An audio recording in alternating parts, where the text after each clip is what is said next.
acontecimentos de tal maneira traumáticos na nossa vida que nem o tempo parece conseguir apagar. Esta é a realidade da vida de um espectador do A Tarde é Sua, que nós vamos ver agora ser ajudado com o auxílio da hipnoterapeuta Rosa Basto, para que eu peço desde já um grande aplauso. Olá, Rosa, boa tarde. Ora, muito bem. Minha querida Rosa, vamos falar do caso do Vasco, um caso totalmente diferente de todos aqueles que aqui tivemos e parece-me a mim de uma grande complexidade. É sem dúvida, Fátima. Então? Este caso realmente ultrapassa a nossa forma de ver o mundo mais peculiar, porque o Vasco passou por uma experiência de quase morte. Ou seja, ele passou por um trauma, teve um acidente há 14 anos atrás. Um acidente de aviação, de moto. E a partir daí ele teve um acidente onde ficou sem um braço. Nessa altura foi muito violento, porque ficar sem um membro não é fácil para qualquer um. Para além das dores e de todo o tratamento que depois se segue depois de um processo desses. Assim, ele amputado, quer dizer, a pessoa perder um membro. E depois há aquela questão da dor fantasma e das dores que vêm a partir daí. O Vasco passa por esse acidente e entra imediatamente em coma. Ele ficou 14 dias em coma. E é em coma que o Vasco relata depois uma história que quando entra em coma ele entrou numa sensação de abismo e de sofrimento quando estava nesse processo de coma, em que se vê num abismo de tal ordem e que é levado, ele expressa, fui levado, vê uma luz e segue como um flash essa luz e pede ajuda a essa luz. E então mostram-lhe, ele diz assim, mostraram-me uma situação de guerra muito violenta, onde eu estava fardado nas trincheiras, onde me via de tal violência, chovia imenso, a lama, muita lama, mutilados, pessoas sangravam, uma desgraça de guerra, ambiente de guerra. Ele era um oficial e tinha uma ordem que captaram aqueles prisioneiros daquela guerra e ele teve que os mandar matar. Fuzilar, não podiam ficar com eles, não tinham de os ter, portanto ele teve essa ordem. Ele sente que aí, quando lhe mostram esse processo, ele sente muita culpa e muito remorso. De repente é levado para se mostraram-lhe, ele diz-me assim, mostraram-me. Porque isto é tudo o que ele descreve enquanto esteve em coma. Isto foi todo o processo de coma, é impressionante. Como nós passamos por esses processos. É verdade. Então ele de repente é levado para lhe mostrarem outra situação, outra vida, ou o que for. Mostraram-lhe, ele sente-se, aí já lhe mostraram uma situação de felicidade, de amor, onde ele se vê maravilhado e com família e tinha uma mulher que ele amava imenso. E sentia-se tão bem ali, que não precisavam. Isto é muito comum nas experiências de quase morte, que não precisava de falar, era tudo telepaticamente, e que ele sentia que tinha mais poderes, que podia deslocar-se facilmente, dizia que podia deslocar-se de um lugar para o outro e via Faro, e via Olhão, e que sentia que estava naquela terra, que no fundo ele é do Algarve, mas que ele sentia que aquele lugar não era de agora, mas que era feliz. Aí ele dizia que tinha uma vida tão tranquila, que pescava e que estava tão feliz que não queria voltar. E é aqui que é engraçado, Fátima. Ele sente-se tão feliz e alguém lhe diz que ele tem que voltar para a vida que está. Agora. É quando ele volta do coma. Então ele sente que vem de barco, diz que se sente a vir de barco, e uma figura masculina, com bigode, que lhe diz que ele tem que ir. Não pode ficar daquele lado. E ele dizia que não, eu quero ficar aqui, porque eu gosto de estar aqui, que isso é muito bom, é muito calmo, é muita paz e eu quero ficar deste lado. Tens que voltar. E então ele pergunta, tu és da minha família? E ele acenou-lhe, porque não falavam, acenou-lhe. Aí ele sente um puxão no braço, que a irmã que estava a puxar por ele e que lhe estava a dizer para ele voltar. E ele não queria e que o outro lhe disse, tens que ir. Então quando ele acorda do coma, está a irmã a puxar o braço. A puxar por ele e a puxar o braço. A trazê-lo de volta. Isso é fabuloso. Como é que isto acontece? Mas nós já vamos perceber isto, porque como imaginam, é preciso pôr legendas nestas coisas que acontecem, ou seja, precisamos realmente aqui de uma profissional que nos explique o que é que tudo isto pode significar e, por outro lado, que impacto é que pode ter. Vamos então conhecer mais ao detalhe o caso do Vasco.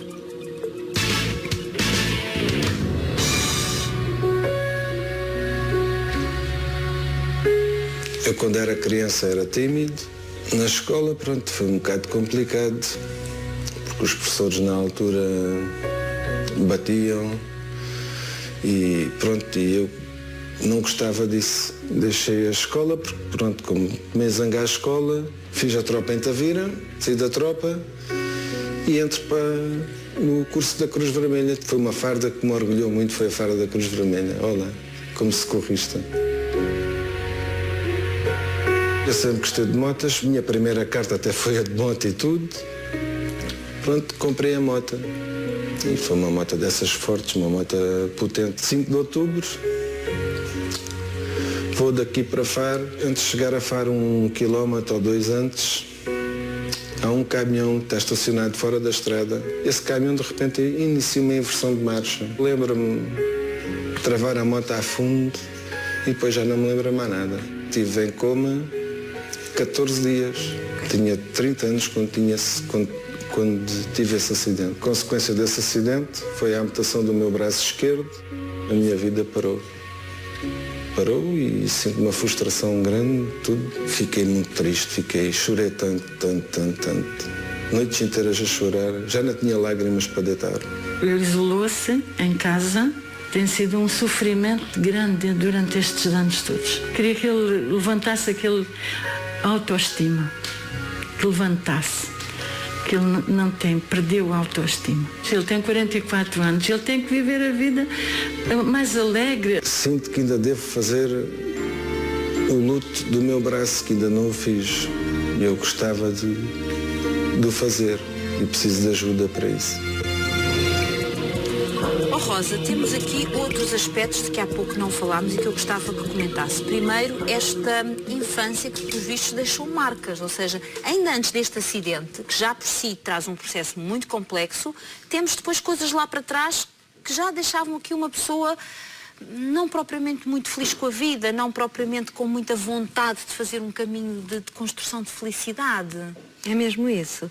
Eu quando pego em alguém, quando começo a trabalhar alguém, eu não trabalho só aquilo que a pessoa traz, porque nós não somos só isso. Nós não somos fragmentos, somos um todo, nós somos não é? um todo. Claro. E há uma história sempre que nos acompanha na nossa vida.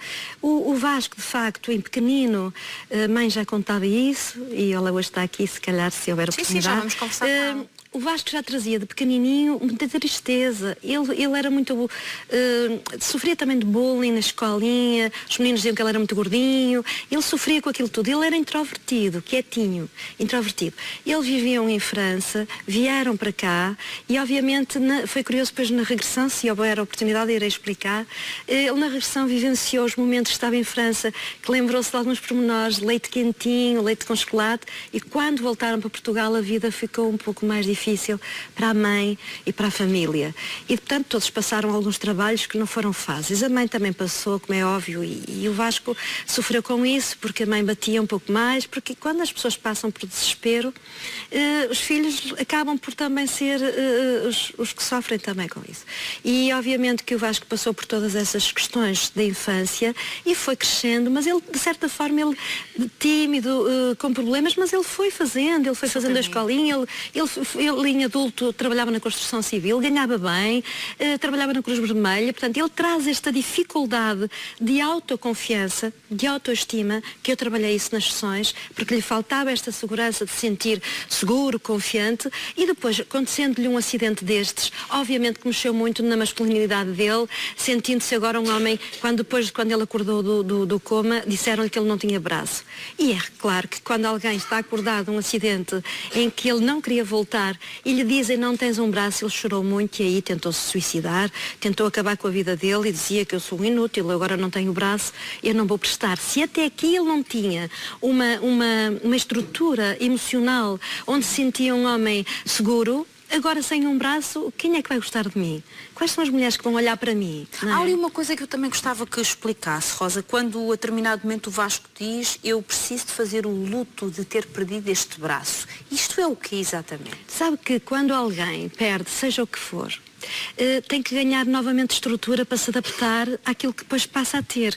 Há uma ruptura na vida dessa pessoa daquilo que ela estava habituada. Ficar sem um membro, é necessário que a pessoa ganhe outra vez muita força para se habituar a fazer coisas que antes não estava habituado. Porque temos 2 braços, fazemos muitas coisas que nem damos conta.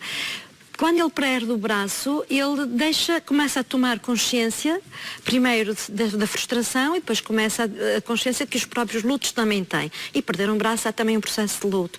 E eu agora não tenho, porque a mim, porque é que eu passo por isto?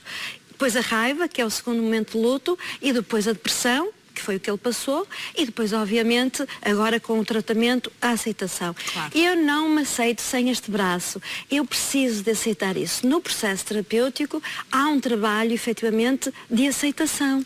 Perceber que ele pode ter tudo, tanto mais, como todas as outras pessoas, só porque não tem um braço, nada pode ficar impedido. E há então um trabalho de reestruturação cognitiva que lhe vamos recuperar a força dele, no sentido que ele tem tudo o resto para poder conseguir, porque há pessoas que não têm os dois e conseguem. E conseguem, exatamente. Aliás, já tive aqui testemunhos desses. E é um trabalho muito de autoestima que nós fazemos aqui, Fátima, e que é necessário. Foi neste quadro que a Rosa acabou de explicar que, efetivamente, o Vasco acabou por ir à primeira consulta com a doutora Rosa Basto. Olá, Sr. Vasco. Boa tarde.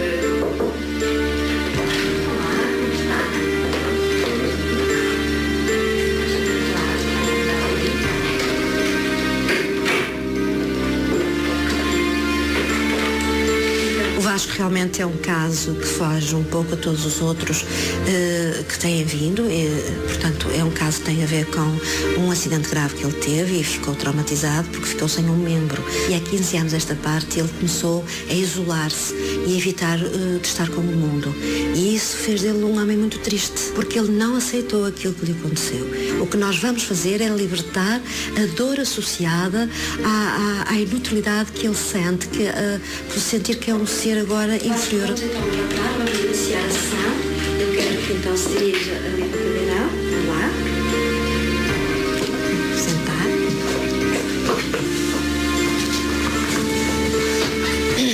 Está bem? Está confortável? Então vamos lá. Eu vou-lhe pedir que faça uma respiração profunda, sem esforço. Permita-se deixar-se levar pela minha voz. A minha voz é calma, é tranquila. Assim que eu libertar o seu braço, a sua mente inconsciente irá torná-lo tão profundamente pesado que assim que eu libertar, você entra profundamente num transe bem agradável. Relaxa calmo e tranquilamente, relaxa. Nada o perturba, nada o incomoda, apenas uma sensação maravilhosa de muito bem-estar. É um processo terapêutico, então ele vai abrir metaforicamente um espaço dentro da mente dele, onde ele pode deixar entrar luz, vida e já ter objetivos. Criei-lhe uma âncora poderosa, que é de energia de bem-estar, onde ele ancorou no peito, para que todas as vezes até à aproximação, sempre que ele fizer colocar a mão efetivamente no peito, ele vai se sentir muito mais seguro, pode olhar a toda a volta. E vai perceber que aí, nesse lugar, tem tudo o que você precisa. Segurança, proteção, confiança. E o seu corpo há 15 anos que não vive feliz. E hoje você vai fazer essa mudança. Observe esse Vasco feliz, quando você estiver a olhar para ele de emocional. Isso mesmo. Então agora observe tudo o que ele está a fazer. Esse Vasco feliz, este Vasco com vida, esse Vasco com saúde, esse Vasco com objetivos. Observe. Agora deixe que esse poder que você vai buscar ao futuro próximo possa deslizar por todo o seu corpo.